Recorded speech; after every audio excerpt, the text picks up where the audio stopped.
Hey Tessa, it's been a while since the last time I heard from you. Is everything good?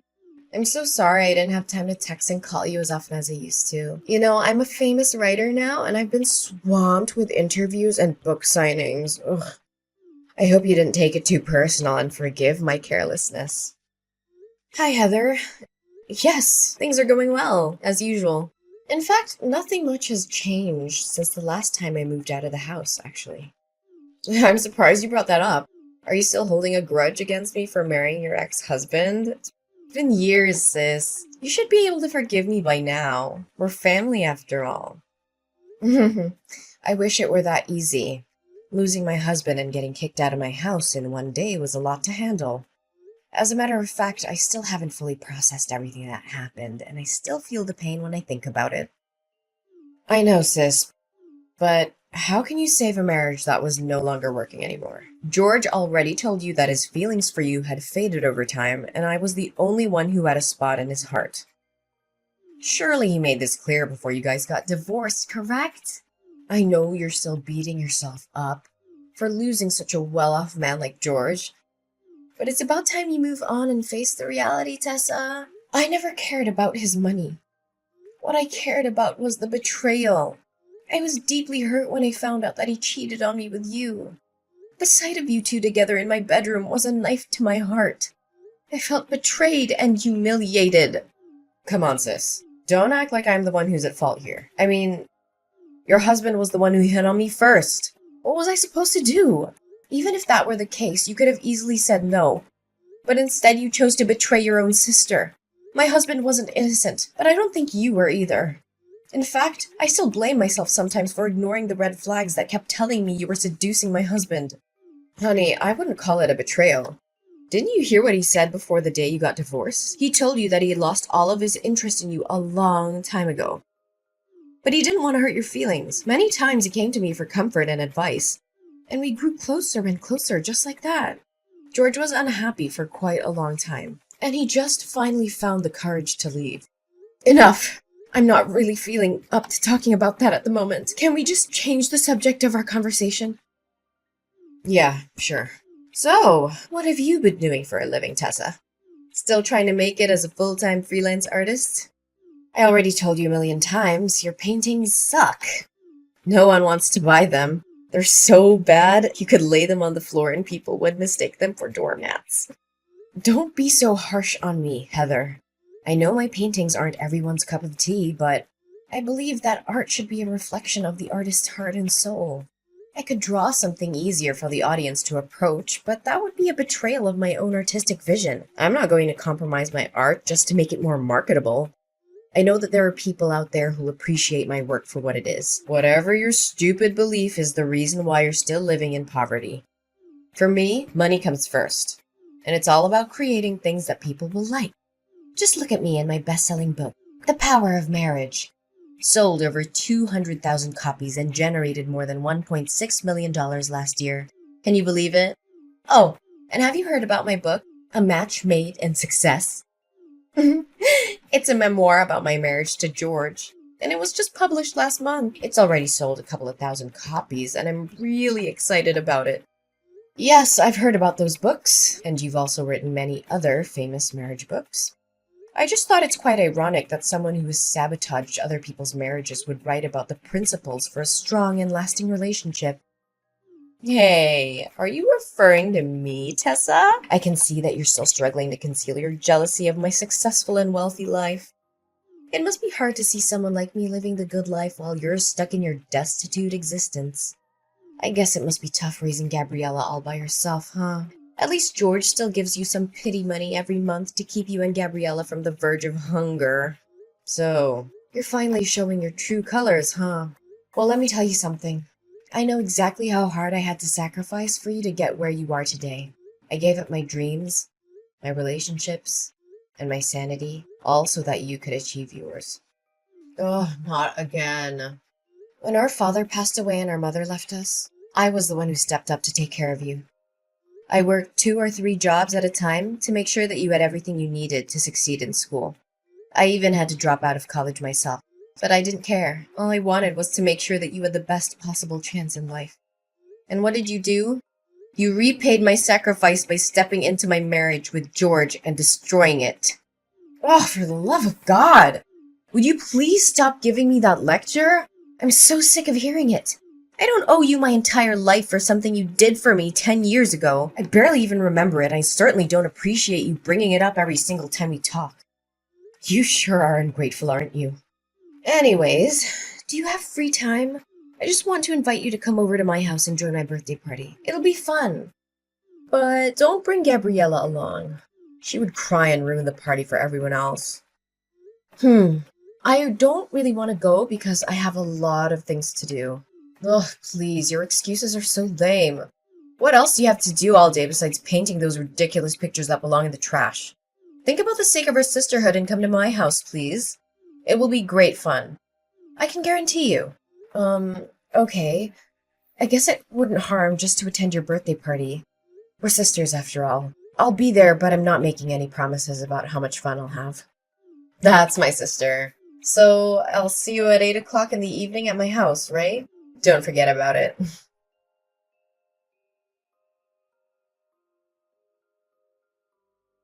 What was your intention of inviting me to your dinner party last night?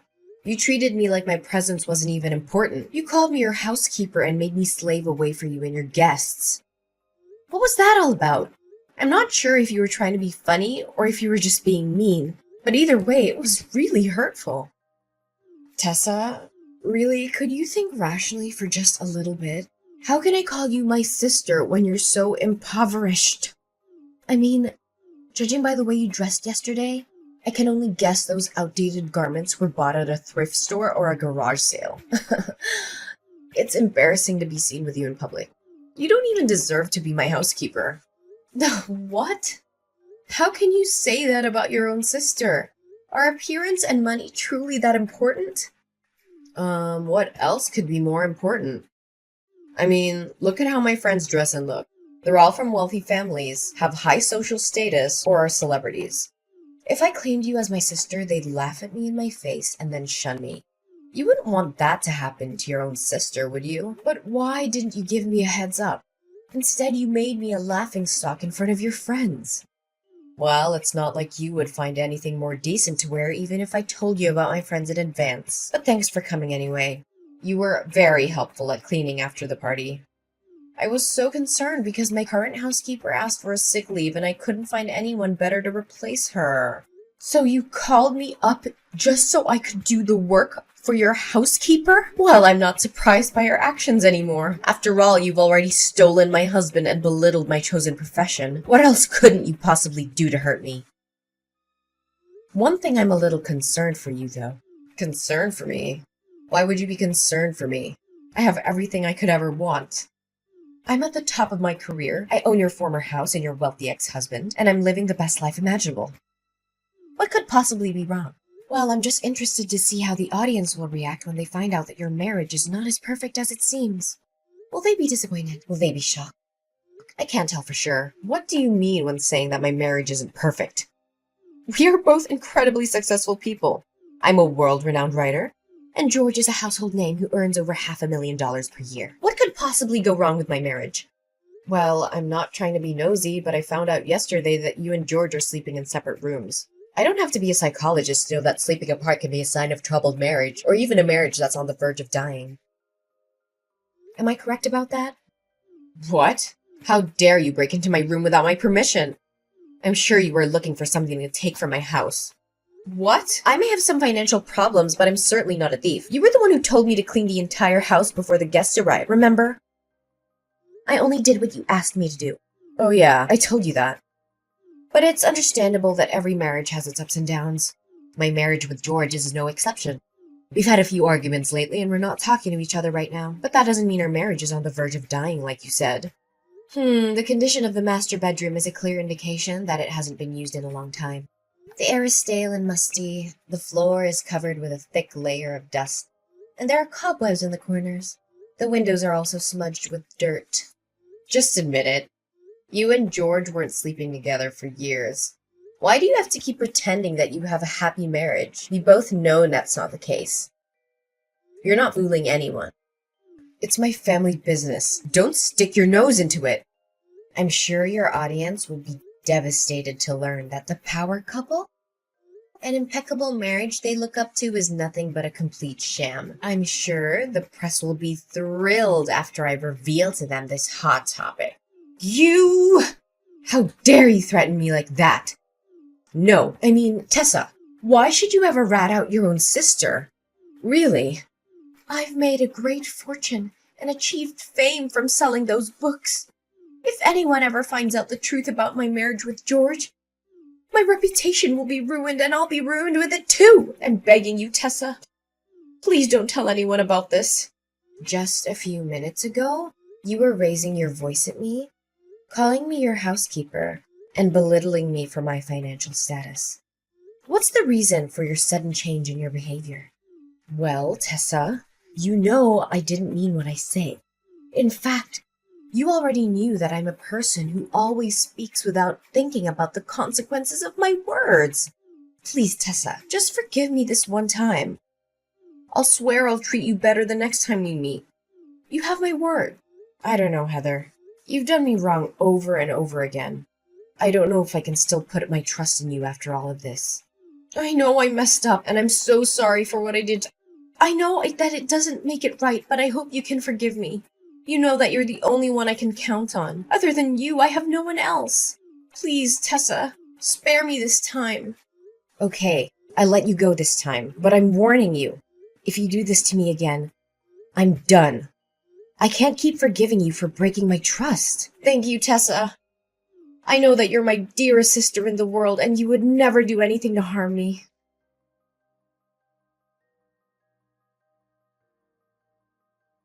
Tessa? Are you there? I have something very important to talk to you about. Yeah, I'm here. What's up? I have something to ask you. It may sound a little strange, but just hear me out, okay? Sure, go ahead. I'll try to help you the best I could. Listen, can you let me borrow your daughter, Gabriella, for some time? The situation is urgent, and you can't say no to me. What? Borrow Gabriella? What do you need my daughter for? In fact, what are you even thinking? I know this is a lot to process all at once, but I had no other choice. Press has been hounding me with questions about my child with George. They've been asking when we're going to have a child, why we haven't had a child after 4 years of marriage, and even if I'm infertile. I've been bombarded with so many questions, and I finally felt like I had to defend myself. I had to tell them that we already have a child, but we've chosen to keep her out of the public eye. So now you want Gabriella to pretend to be your own child? That's only gonna worsen the situation. You can't cover one lie with more lies. You know that. But what could I do in that circumstance? Tell them that my marriage with George isn't fulfilled and happy as it looks on the surface? If the press found out about it, my life would be a complete disaster. I've worked so hard for my career. I built everything I have from the ground up. The fame, the money, the spotlight. Everything I own would dissipate in just a blink of an eye. How can I live with that? I don't know, Heather, but this is just too much. Gabriella is my daughter, and I love her more than anything in the world. I just can't hand her over to you like a merch. Oh, sister, don't make it sound so complicated. I'm just gonna borrow Gabriella for the press release of my upcoming book. After that, I'll let her back into your arms, safe and sound. In fact, after appearing at my press release as my daughter, Gabriella will become famous just like me. With her newfound fame, she'll be able to earn a lot of money and sign contracts with large brands. This'll turn you and your daughter's destitute life into something that's worth living. Don't try to bait me with money. You know that I'm not a materialistic person like you. Besides, Gabriella doesn't need the kind of fame that is based on lies. She deserves to be famous for her own merits, not because of someone else's deception. I don't want her to end up like you, living a life that is based on falsehood and manipulation. I know, but at least help me out this time. If you still consider me your sister, look, if you don't lend me a helping hand this time, my whole career and everything I put effort into will go down the drain. Do you actually have a heart to see everything I've worked for get destroyed right in front of my eyes? Look, if you don't agree to my plan, then I have no reason to exist in this world anymore. What are you saying, Heather? Please don't think about doing anything stupid. You still have a whole life ahead waiting for you. Just divorce George and rebuild your happiness from scratch. You still have plenty of time. You're still young. Are you crazy? I can't give up the fame, money, and glory that I'm possessing. It's the most ridiculous thing I've ever heard. If you don't agree with my plan, it's all over. Don't break my heart into a million pieces. You know I only have you and Gabriella as my flesh and blood relatives. So you agree to do as I say? Come on, I'm only borrowing Gabriella for one day. I'll have her back to you before you know it. All I'm going to do is introduce her to the audience and have her practice answering some questions for the press. I just need her to convince everyone that I'm her mother. I promise I won't do anything to harm her. I just need her help for one day, and then she'll be back with you. Okay then, if you insist. That's my sister. I'd like to borrow her for tomorrow morning for my press release. It starts at 9 a.m., so I'll come to your house at 8 a.m. to pick her up.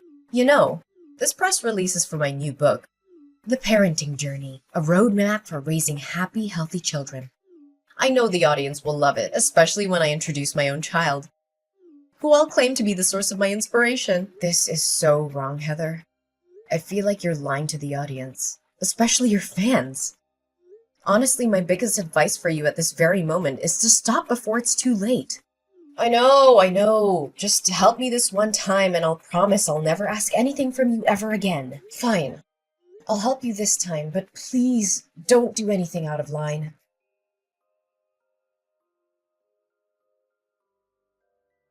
Heather, where are you and Gabriella? I've been waiting for you the whole day. You said you were going to return Gabriella to me by 1 p.m. Didn't you receive my innumerous texts and calls? I'm sorry, Tessa, but Gabriella is staying with me. She's such a bright kid, and the audience fell in love with her immediately. Did you know that just today, my new book has sold a couple of thousand copies? It's thanks to Gabriella. Tessa, I think I'm going to keep her around. Will you let her stay with me? No! She's my daughter. How can I let you keep her? Oh, come on, Tessa. Do you honestly think that you're giving her the life she deserves with your scanty income? I, on the other hand, have a solid financial footing that I can guarantee you that I'll take a better care of her than you ever did. I promise Gabriella will be showered with fame and money when she's become my child. There's no way she's gonna agree with your stupid idea. She knows very well that I'm her mom, and she will insist on coming back to my arms. Oh, Heather, she's a 2-year-old kid. She can't decide for herself. Besides, I'm already at the airport. Me and my husband and Gabriella are heading to another country where you can't find me. Don't worry. I'll send you a couple of pictures of your daughter every now and then. Your child will be a great tool for me to earn even more money. I knew you would do something like this. You know? What do you know about? Look, I overheard the conversation between you and George. You saw how the audience reacted to Gabriella, and you decided to exploit her for your own gain. You only wanted to use her as a tool to further promote the image of a perfect family that you're crafting. Do any of my words sound wrong to you? What? So you already found out about my plan? Why did you let me carry on with it anyway? Well, I just want the world to know your other side of personality, and what's better than catching you red-handed. By the way, me and the paparazzi are after you. We were tailing you all the way from your house to the airport. You're not gonna get away so easily. And what's happening between us is being broadcasted live. Guess you're making $1 million worth show. Just as you always wanted. What? Where are you? Show yourself now. I don't have time to play the game of cat and mouse with you. Well, take a look behind your back and find out.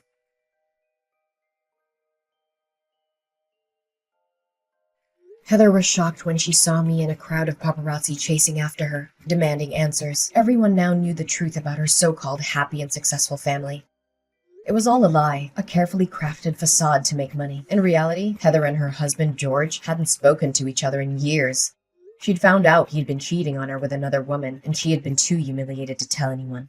Now, the truth was out, and Heather was facing the consequences. Her books were being boycotted, her reputation was in ruins, and she was being sentenced to 3 years in prison for kidnapping. The prospect of my sister being able to write again seems daunting, and it may take a considerable amount of time. Additionally, I am uncertain if anyone will ever believe what she says again after what happened. Finally, Gabriella got back into my arms again. My precious girl is the angelic light that guided me even during my darkest days. She's my reason for living, and every picture that I paint reflects the immense and inseparable love between us. As my daughter Gabriella became famous, my paintings also gained more recognition.